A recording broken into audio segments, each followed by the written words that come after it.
the sacred surrender of him. Surrender,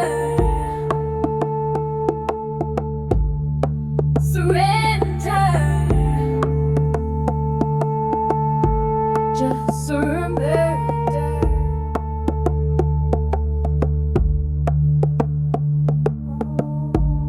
When the divine masculine realizes he's afraid, your inner key turns to the left. For centuries, we've spoken of her wounds. We've mourned the feminine, burned at stakes, silenced in temples, hunted in science, erased in scripture. She was exiled from her own body, taught to see her intuition as hysteria, her magic as madness, her power as threat. But what if the masculine is afraid too? Not just of her, but of himself, but of himself, but of himself. What if the strong jaw, the squared shoulders, the commanding voice were all just armor hiding a soul afraid to trust, afraid to rest, afraid to weep, afraid to be held? We've watched the masculine rise as ruler, warrior, builder, protector, but rarely has he been allowed to fall apart. And now he's trembling. Now he's trembling. Now he's trembling.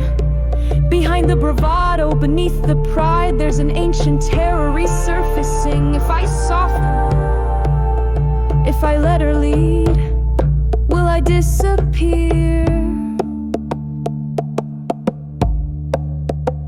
Because he remembers too. He remembers the dark priestess who seduced him into battle. He remembers the unhealed feminine who fed off his life force to feel whole. He remembers being worshipped for control and hated for showing pain. But that was the distortion. That wasn't her. Not the true feminine. The true feminine doesn't demand submission. She invites surrender, not to her, but to the truth inside him.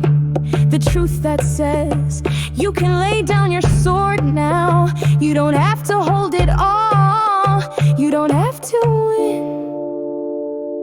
And in that sacred pause, when his eyes finally close, his fists unclench, and he lets go of being the answer, she meets him, not as rival, not as threat, but as the river that never stopped loving the mountain. She pours forgiveness into his wounds, and he lets her.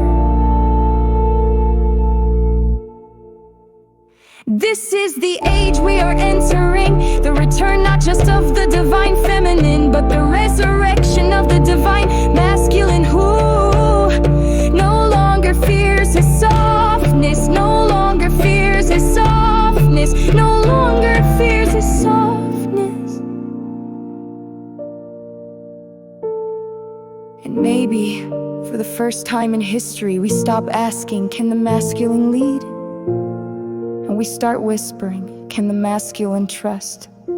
We already know the answer. We feel it in our bones, in our breath, in this holy undoing. Exandrat.